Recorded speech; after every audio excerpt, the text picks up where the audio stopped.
Well, hello everyone. Welcome to a not as late as the last time edition of the Missing Wolves post-game podcast live stream thing. I'm your host, Andrew Dukowitz from Zone Coverage. And today we got another Andrew in the house, Andrew Carlson from we're not rivals, colleagues from the Colleagues. Collegial. We'll roll with that. One of us Okay. getting aggregated by Bleacher From Report Canis out here, Hoopus. though. You know what I mean? Andrew, how's it going, man? I'm good. Good win tonight to watch. Well, at least for like two quarters, right? I mean, the fourth quarter was like kind of just like a bonus basketball, fun to see type of thing. But it's always nice to do these after a game where there's nothing too, well, I guess maybe not, but too crazy or dramatic or eventful that happened. Wolves took care of business, and that's exactly what you want to see. Well, after the Brooklyn game, whether it was Rudy, whether it was Dante, Ant, not so much, whether it's Finch, all of them were talking about how they got to look themselves in the mirror and decide what type of team they want to be. And for one game, they did what a normal top 4 seed in a conference does. They took care of business, 136-101 victory over the Bulls. They did it in not their typical fashion. Normally it's a nail biter till the end and then they'll go up by 20. This time, I mean, Ant checks out with 10 minutes to go in the fourth quarter and doesn't come back. I mean, I guess without reading into it too much and saying the Wolves have fixed all of their problems, just where's your level with this team and how encouraging is it that they were actually able to do this? For this specific game, I don't think this really moves the needle for me one way or the other. I mean, it's more so about what happened to the Bulls as opposed to what happened for the Wolves tonight. Kobe White leaving in the first quarter, then Giddey leaves in the third quarter. I mean, the Bulls were giving them fits for a while. Especially in that second quarter, there was some second chance point stuff going on and some offensive rebounding that the Bulls were still able to do and give the Wolves problems that were not only keeping them in the game, but keeping them ahead of the Wolves for at least most of that first half. It kind of looked like it was going to be another one of those. But then Giddey leaves in the third quarter and the lid just kind of comes off the basket for the Wolves and they kind of regain their confidence a little bit. So right now, I mean, tonight really doesn't do much for me either way. Let's get a few more games of sample size in here and see how they then rebound from this one. A pretty convincing win on the road. In Atlanta on Wednesday, who knows what that team's going to look like? I mean, Na was in tonight, but I think Trey was out, and they've been dealing with some injury problems too this year.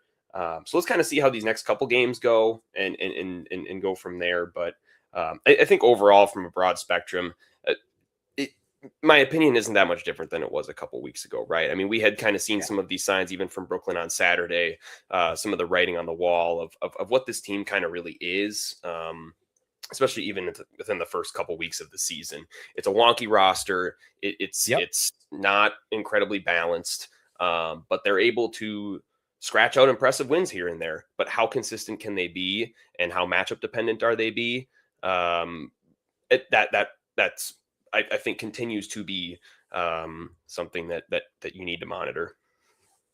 I'm with you. Like the win tonight doesn't really change my opinion on the team. Like it kind of in my opinion, if they didn't win tonight, I think I would have had a little bit of a movement of like, you guys just dropped one to Brooklyn and now you're going to Chicago and dropping one with Giddey and Kobe White out. Like I think then I would have raised my eyebrows a little bit, but like, this is what a competent NBA team should do is win these games. So again, like I think if they can go to Atlanta, win, take care of the Heat, string some of these together, I'll start getting a little more optimistic again. But this just, we've now seen it for, I mean, even before Randall got traded here, this just isn't a team that takes the regular season very seriously and oftentimes to their detriment.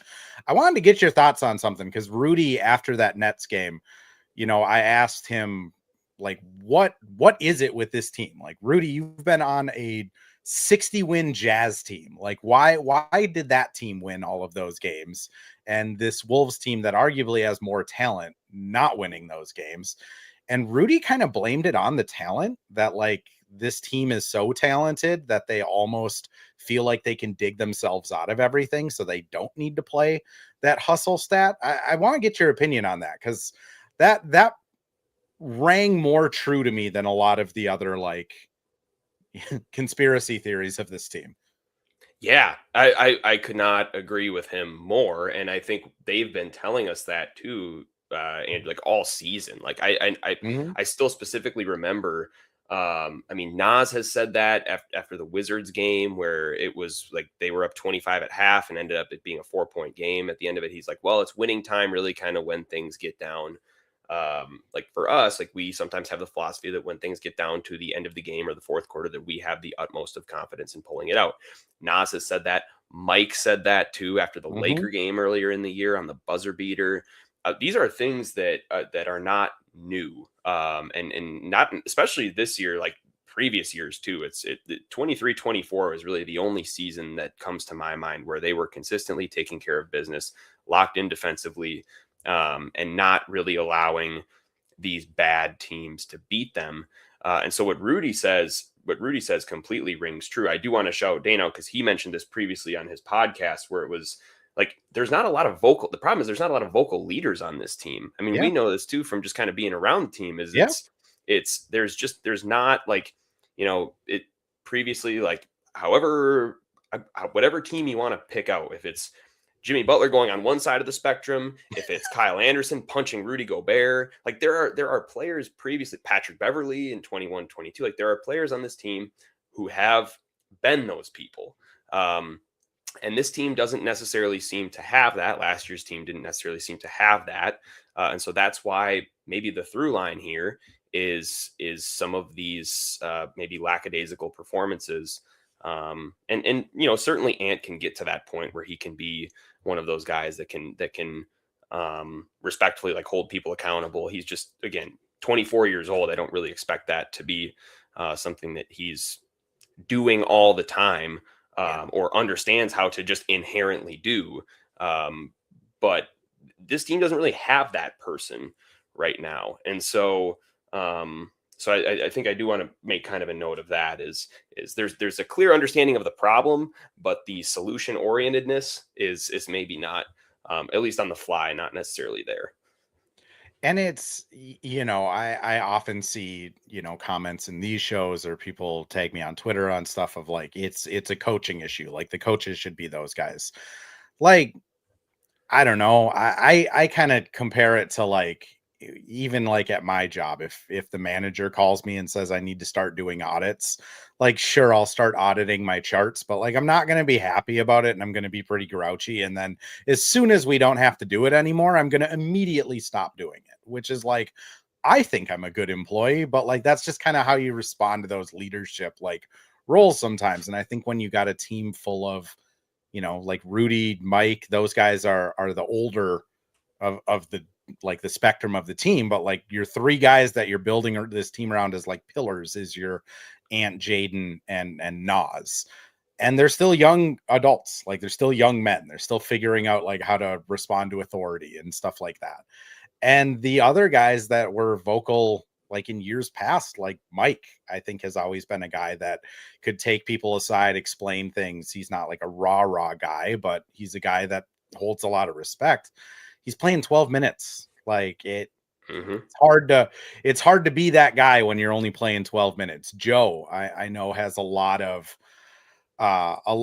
like respect in the locker room, and he's not afraid to like hold people accountable, but like he doesn't play. So it's hard to be a leader when you're not out there playing. And you look at their crunch time guys, like you said, none of them are really that, you know, front facing leader that's going to just get in their face and kick them into gear. I mean, Rudy is a lead by example guy. Jaden, I think, is a lead by example guy. Julius, I mean, we've both interviewed him. You can barely hear him when you're talking to him from 3 feet away. It's just a really weird like hierarchy on this roster, which I mean, I'm sure we don't need to get into the Trae Young of it all, but Mm-hmm. it is the season. It's almost January. This is where moves start to be made. Do you feel like Like, do you feel like that's something they need to go out and get, whether it is like a Kyle Anderson on the buyout markets, or what are your thoughts? Again, to your point, it's like, how much would he really play at that point? It's Yeah. hard to it's hard to kind of thread that needle. Like ideally you have someone who is like a Patrick Beverly in 21, 22, where he was that guy who held people accountable and he started. But I just, with the level of talent that this team has, I'm just not sure that that's necessarily out there right now. And they're kind of, stuck in this area where, they might need Ant to figure that out. Like Yeah. until he does, like they're just going to kind of have some of these issues, and that might just be what it is. I think, to the point on coaching that you raised earlier, it's, there have been stories of like infamous film sessions with Chris Finch. I mean, he has challenged his team in post-game press conferences, when they're not playing hard enough, when they're not locked in on the game plan. He's had those fiery film sessions. Mike Nori talked about it the other day, but after the Oklahoma City win, when Finch got thrown out, like Finch coaches these guys really hard. But the question is how many times do you press that button? Because there comes a point in time where you just become Tom Thibodeau if you keep pressing that button, and that wears on players. It does not matter who you are, where you're coaching. That pisses players off eventually. It has happened everywhere he has been. So it's just to the people who are like, well, this is on coaching. The coach is responsible for motivating the players. I don't necessarily buy that 100% of the time. I mean, I think Hmm. there's certainly that aspect to the job description, and I do think that Finch does that, um, Hmm. and he has done that in multiple examples over the years. Um, but it's just that can't be a button that you go to all the time. There has to come from somewhere. There has to be a point within the locker room, or within players, within the player led area of things, where there's a little bit of a kick in the ass there, and so that needs to just come at some point. And who the source of that is, I really don't know, because again, like you said, you're trying to thread that needle of playing time versus accountability. And like you said, Mike is like on the outs of that right now from a Yeah. rotation standpoint. Like he can do it, sure. I mean, he's for sure somebody who is smart, is respected, pulls people aside. Um, but when you're not in the rotation every single night, like that can only go so far. Joe Ingles, like that can only go so far. And so it's got to come from someone who's getting a little bit more tread. And I think that remains to be seen. So I'm not sure if there's really a move there, just for that specific aspect of things. I mean, completely agree with all of that. And I do think the simplest solution is just Ant grows into that role. But like, he's also a 24-year-old man. Like that, he is superhuman at everything. It is intimidating to be in your early 20s trying to talk to older coworkers that have been working at a place for 12 years. Or, I mean, Rudy Gobert is 37 feet tall. Like, I. There is like that certain, like, yes, he is a great leader, yes, he's great at emotional intelligence, yes, he understands all of this, but also, like, I think, Finch talks about it a lot of when things start going wrong, these guys tend to turn inward and go back to their old habits. And I think one of the things with Ant is when things start going wrong, he goes back to like, I need to spark this. Julius goes back to, I need to get my own. I'm not going to get blown up in the tabloids for only scoring 15, right? And that's a hard thing to break. And again, simple answer is hopefully Ant can grow into that as the year comes out. I also think Jaden probably could get into that, especially with like how intense he is on defense, and like he does legitimately try, I think, most of the time. So there is like hope for it. It's such a weird problem to have when you've been on back-to-back Western Conference finals runs, don't you think? Right. And there's exactly. And there's an opportunity cost there of like, okay, if you're going to make a move like this, what, what area of talent are you going to overpay in for the intangible side of things? You know what I Mhm. mean? Like this team is so talented right now that you're in a little bit of a rock and a hard place. And so it's like, what are these things on the margins that need to improve in order for this team to reach that level? It is, like you said, it's just so hard because there is so much talent there. Catching up on chat a little bit, Delulu. We are a wooing tonight. That's real close to a different internet meme I don't want to be a part of. But yes, yep, we're having a good time. Teresa, appreciate you as always being in here with comments. I mean, you bring up a good point. Who knows? Maybe it is KG's role. I still remember hearing the infamous first practice back after the Brooklyn trade where he threw a ball at Pekovic's head for not running hard enough in practice. So maybe that's what it'll be. It's just Kevin Garnett with like a t-shirt cannon just shooting people. They're not hustling back in practice. But yeah, the cost to get a leadership role like that too. And I mean, you look up and down the Wolves roster, right? Like Gobert, I think if Wemby misses enough games, Gobert might be the front runner for defensive player of the year this year. You look at, Julius, they had the graphic up today that he's second to Jokic on 3-point assists, and he's second to Shea in offensive scoring efficiency. Ant is top 10 in scoring, doing everything. Dante's rebounding as a shooter. Like Nas has a 30-point game tonight. Jaden's been phenomenal. Like, if you're not going to trade any of those 6 guys because they're too important, then you're like trying to get somebody to bite on Rob, TJ, or Jalen, which I don't know about you, but like I gotta imagine their value is pretty low right now, especially like how they've played so far this season. So it leaves them in being in this spot where the roster is kind of stuck. So it comes down to they either got to figure it out and kind of grow in that more like emotional maturity role, or it's going to be another season, which the team's good enough to do it. I mean, they're good enough to get back to the Western Conference Finals, don't you think? Absolutely. I mean, we talked about earlier where this team takes things seriously when they need to. I mean, that's exactly when they need to is the playoffs. This is clearly a team that rises to the occasion in the postseason. There is no question about it. I mean, whether it's Rudy kind of closing out the Lakers last year. I mean, obviously he was up and down in the postseason, but Ant's always a great postseason player. Jaden's always a great postseason player. I mean, these are guys like Dante's had his infamous games in the postseason. Like these are guys who just love the moment.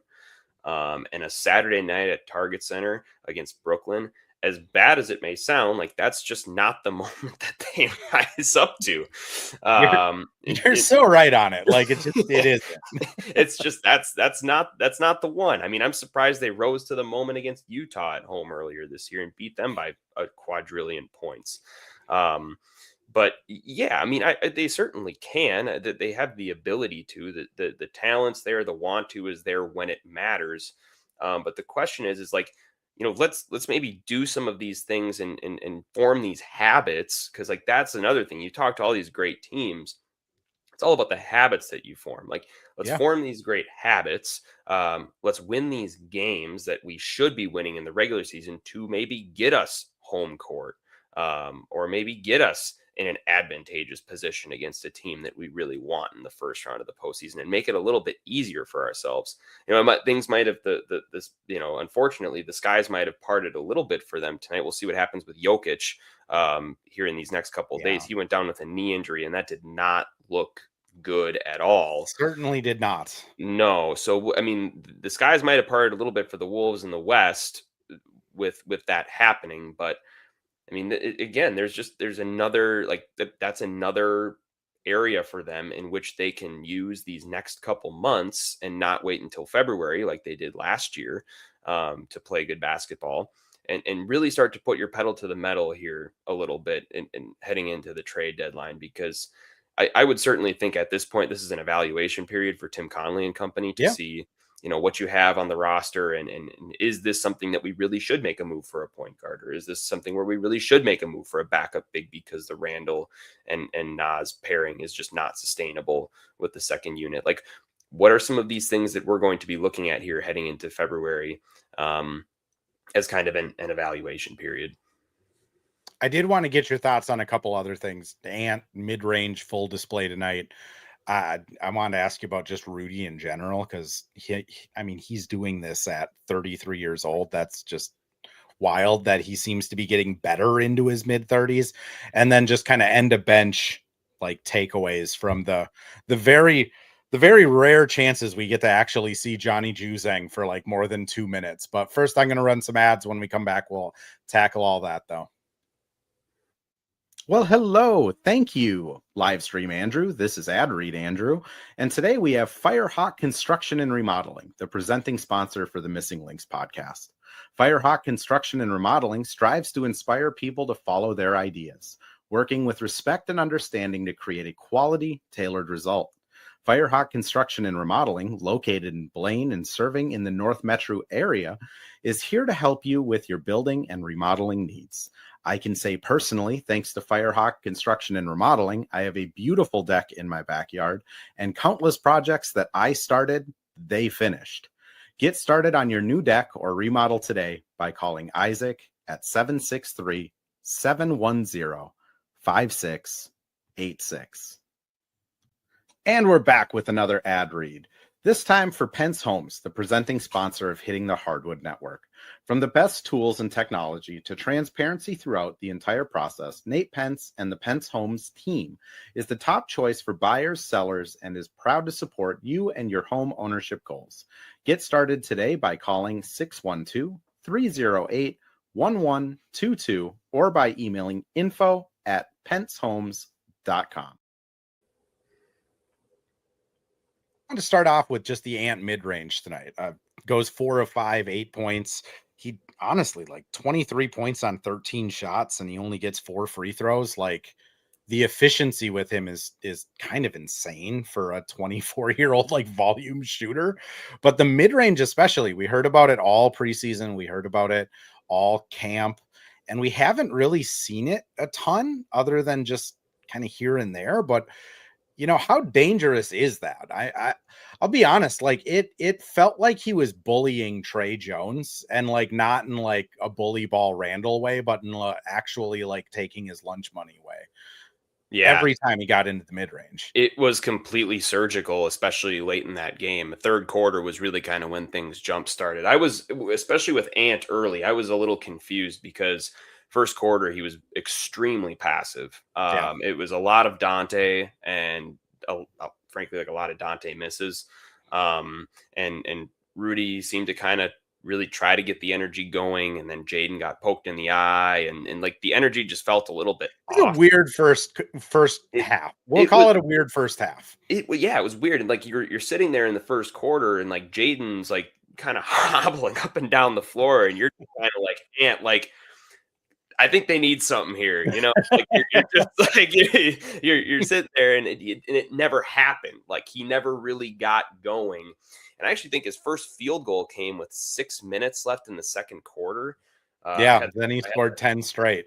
I had that written down, and it was just such a weird start to things for Ant. And then he just became a blowtorch for the rest of the game.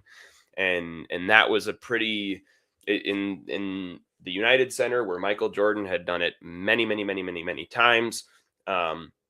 He had that turnaround mid-range shot working. Like, that was a pretty unbelievable thing that he just decided to kind of take out of the sheath, and throw the team on his back. And then I think at the point where Giddey left the game, I think at that point he's like, all right, it's just kind of time for some bag work here, in the third, and then kind of into the fourth. So it's huge. I mean, that's what I think was his Achilles heel in the playoffs, is that teams, he shot at such volume from three that Oklahoma City was good enough and had the personnel to say, okay, we're going to blitz the heck out of this and just completely take this away from you.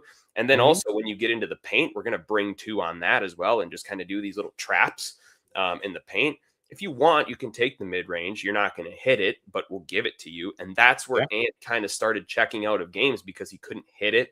And I think he got frustrated, and I think he tried to dish it out to guys on the 3-point line in the Oklahoma City series, and they weren't hitting. So I think it just kind of balled up and led to this overall locker room frustration. And if he can keep this type of a 3-level mentality, where he doesn't shy away from the mid-range and he kind of has it when he needs it, that's huge. I mean, that is what you need It's so funny how like 10 years ago it was like, okay, now the game is moving towards no mid range and it's all threes or layups. Um, and now it's kind of like, now that defenses have gotten so good at defending these types of things Yeah. and defending these threes and layups offenses, like the mid-range kind of needs to be a part of these stars bags in order to take your team through the postseason. I mean, look at Brunson. Tatum has a great mid-range game. I mean, I know Kawhi's not the player that he used to be, but when they won the title in Toronto, like the mid range was what kind of got him. I mean, for sure past Philadelphia, and then Yeah. was something that was relied upon for him. I mean, these are it's an Kevin Durant. Like the list goes on. It's all of the great. I mean, Luca you can throw in there, LeBron with his post up mid range stuff. Like, SGA. I mean, that's his shot yeah, is from the elbow. So yeah, absolutely. I mean, it is something that if you have any championship aspirations, if you have deep postseason aspirations, you're going to be facing a team good enough in a series that can take the three and the layup away on their own. You need to be a full three level or have a full three level capability in order to do that. So it's huge. It's huge, and I think tonight was a really important step for us to see that from Ant. I mean, he's had it before. Like he's shown some flashes of it before. It just hasn't really been super consistent, and when he takes it at volume, it's been a relatively inefficient shot. mhm. But to see that tonight, that's big.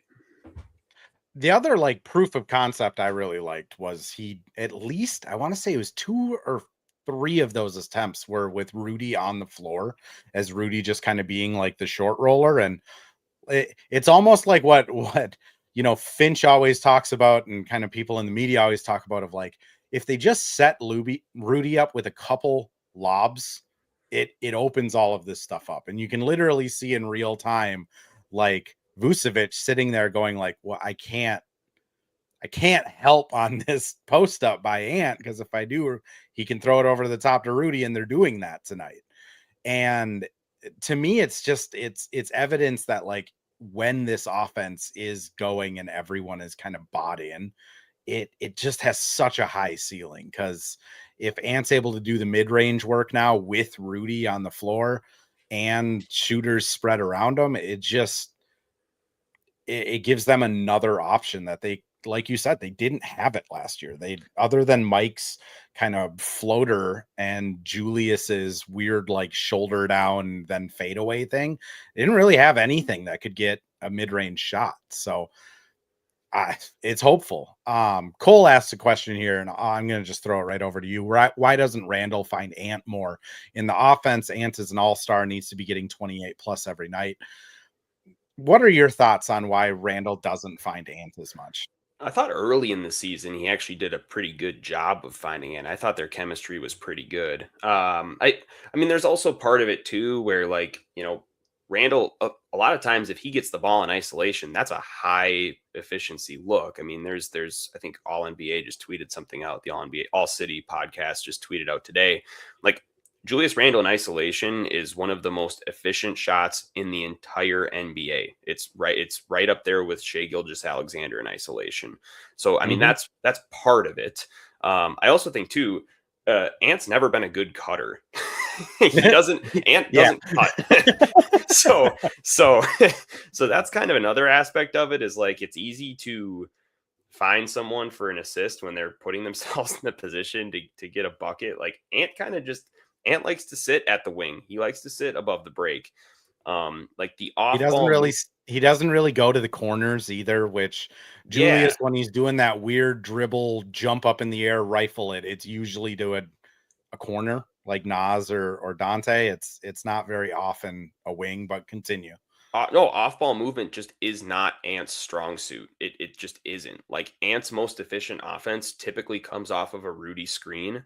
I would maybe like to see more, like Cole, to your point. Like I would maybe like to see more like DHO stuff with Randall and Ant.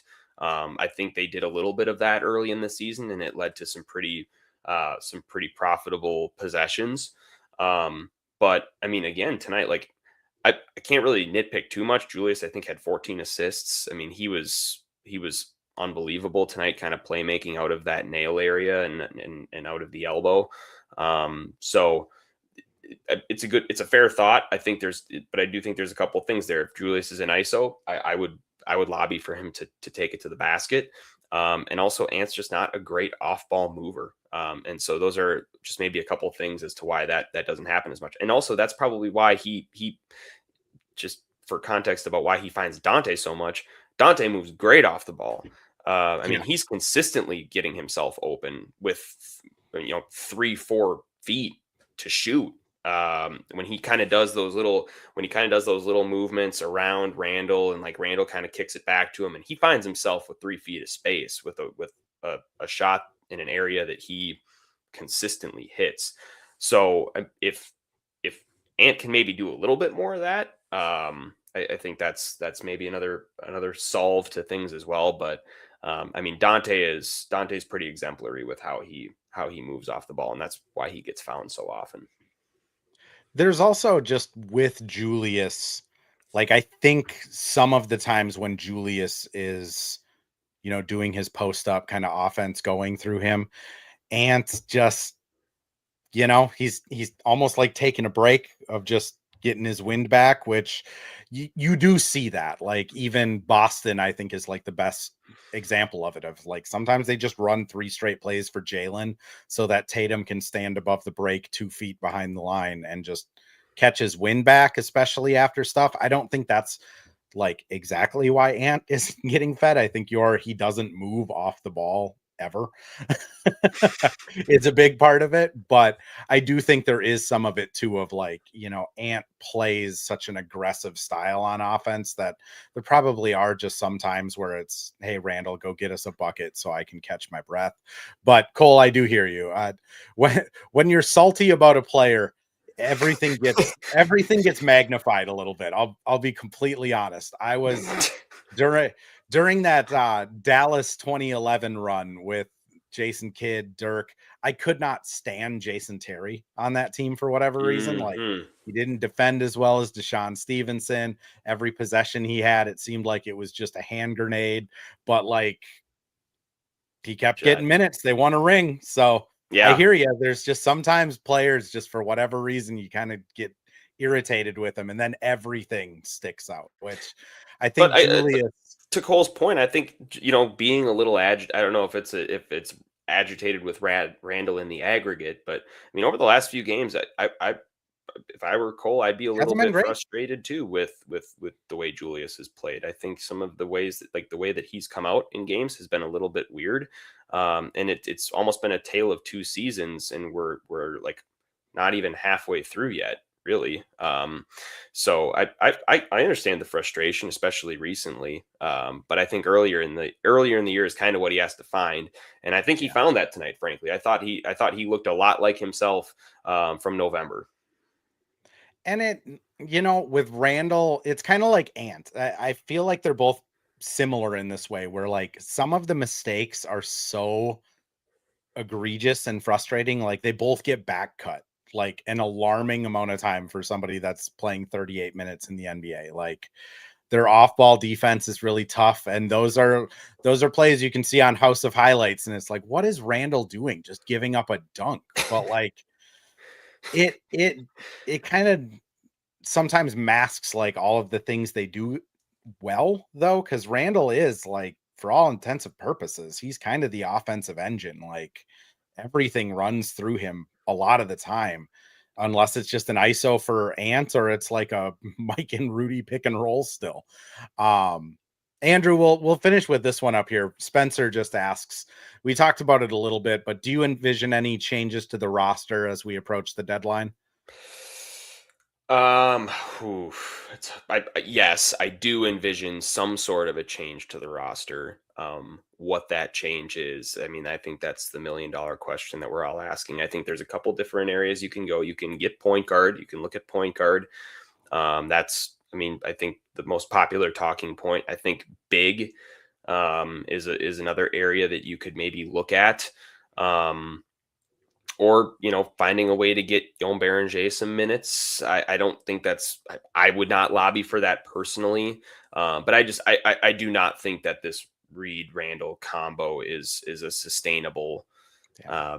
backup unit. I mean, if you run into again, we'll see about what happens with Jokic, but really, if you run into bigs that are able to score and play make with the basketball in their hand, I mean, you just can't take Rudy off the floor, which is not sustainable. Yeah. And so I think that's another area you could go down. There's also the caliber of move that you can make.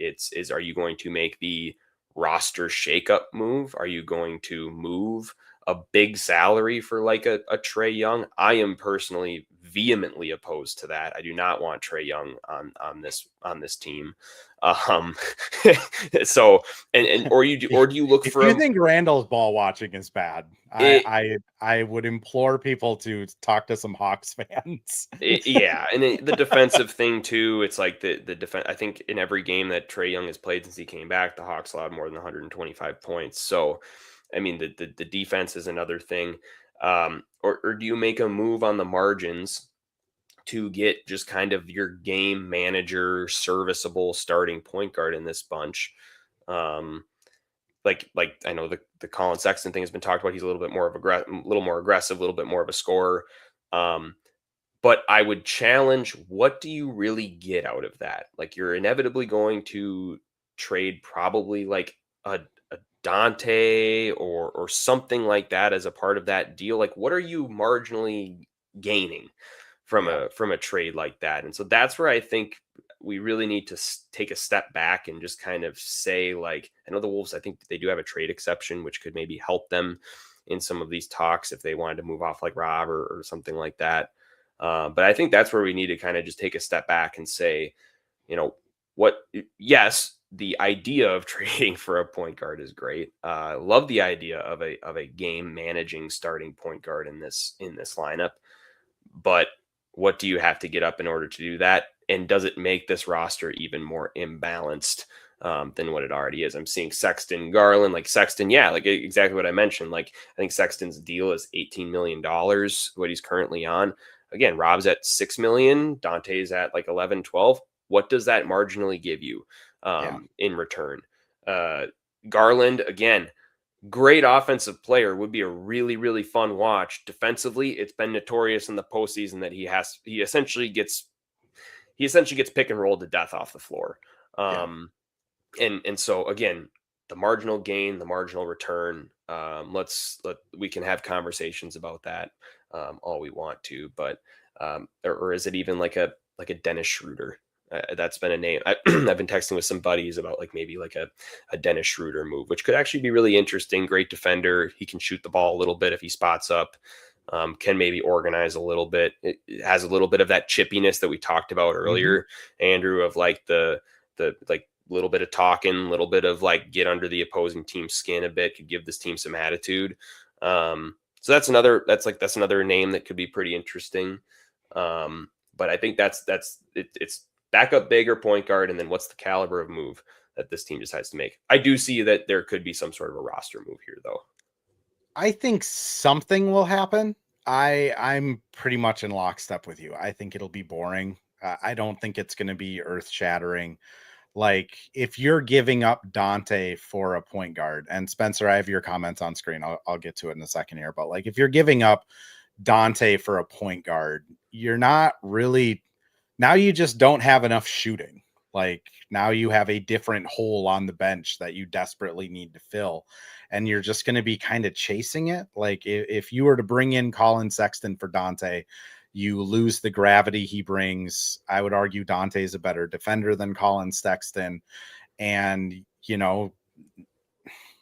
like, yeah, you have the starting point guard, but now you're missing that gunner. And TJ is not going to be that guy, it looks like, this year at least. Jalen has been struggling. Rob has been struggling. So now you just have a different hole. And to the people that are hoping for Johnny Juzang minutes, he did again look competent in garbage time tonight. But I don't think he's the answer. I mean, he wasn't getting a ton of chances with Utah last year. So I mean, personally, if I'm looking at this roster, I'm saying, all right, when playoffs come, you need 8 guys, and it's Nas coming off the bench.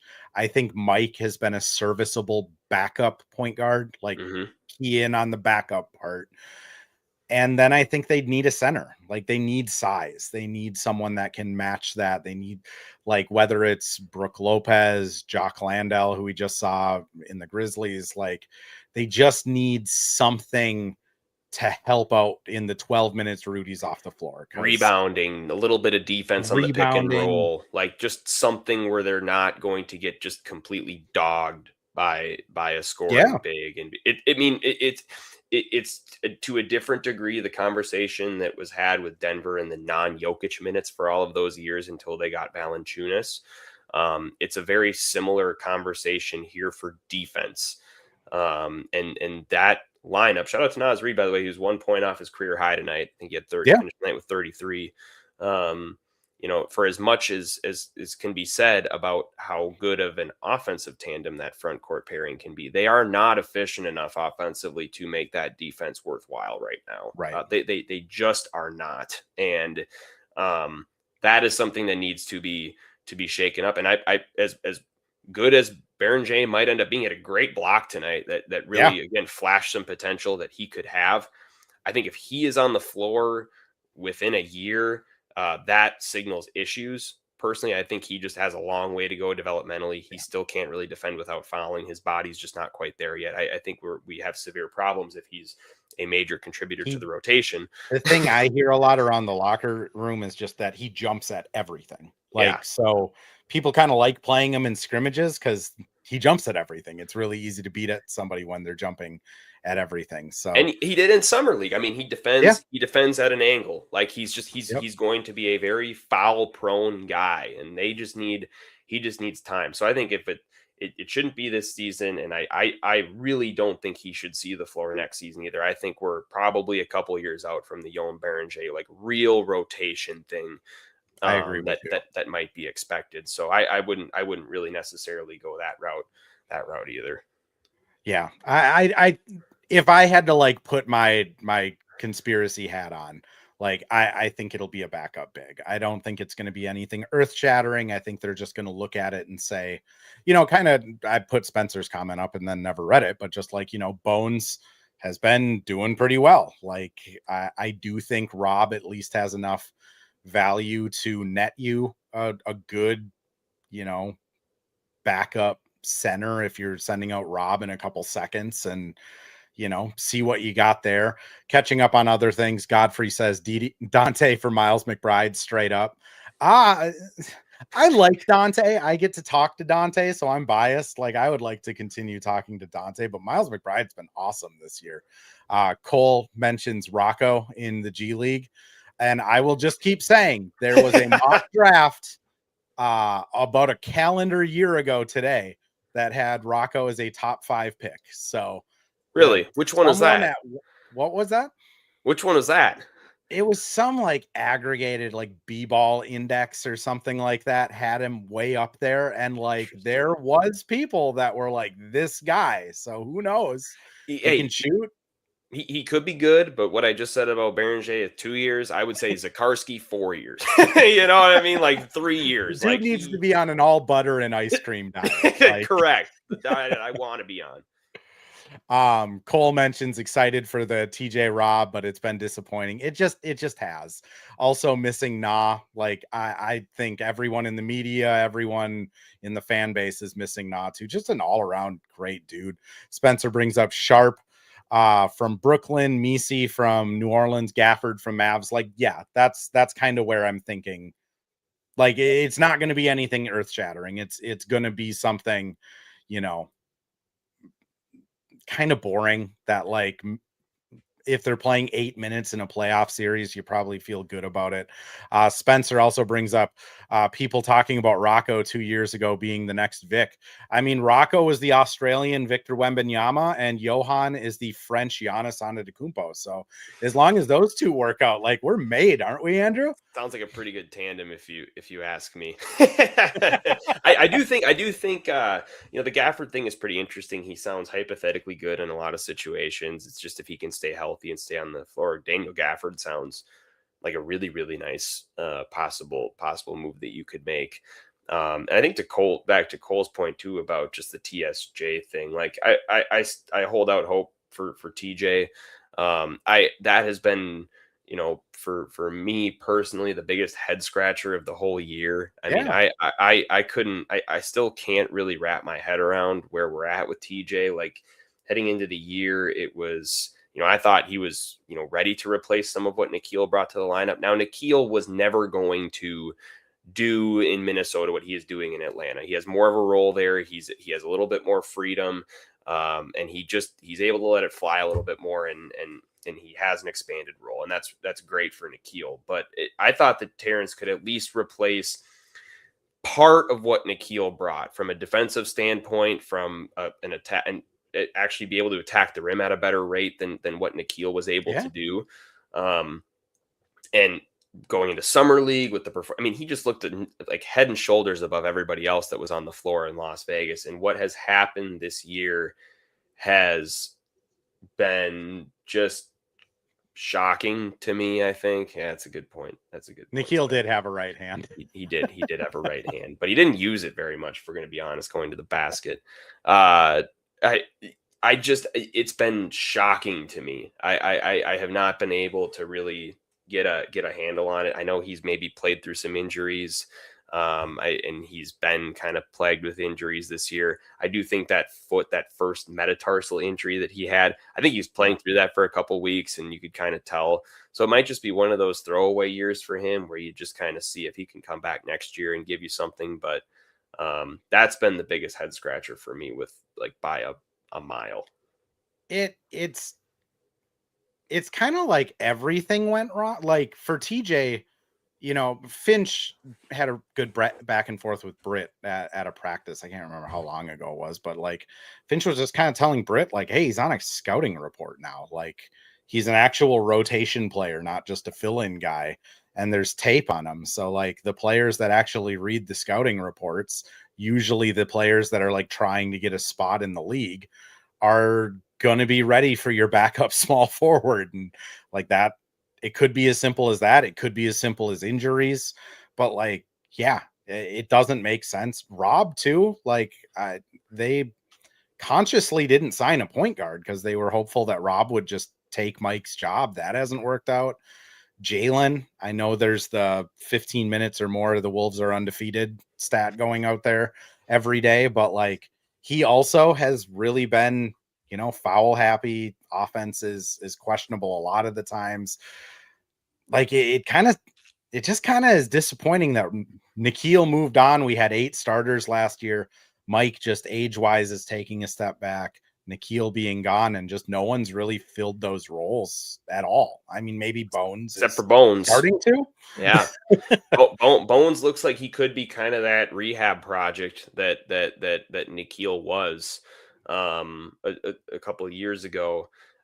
Especially tonight. I mean, he came in and provided some pop off the bench. I mean, Yeah. he was it 15 points, I believe, for Bones tonight, or 12 points on 5 of 8 shooting. 3 misses, all 3 misses came from 3. I mean, that's what you need. He's an energy player. He's not going to be dropping out of the rotation anytime soon.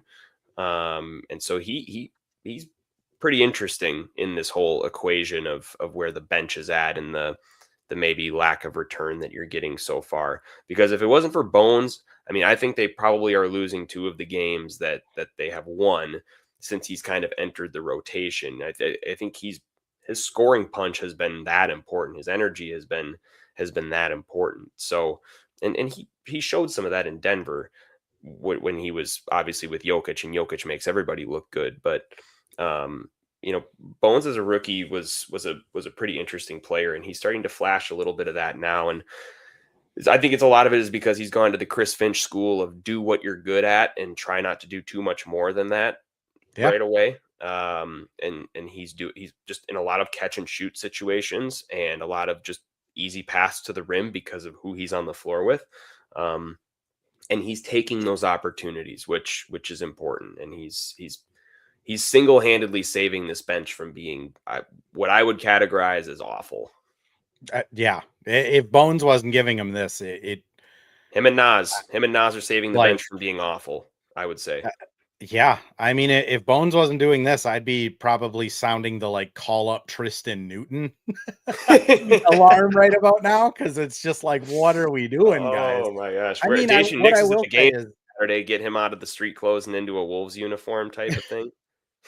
exactly like Pablo still practices. Like, dude runs drills after they get done with shoot around. Like, he's Exactly. still got a stroke. I mean, Exactly. I think I just like, for people that are starting to lose hope in Rob, I would just say like Bones and Rob are very similar players. Like they're just pure hoopers.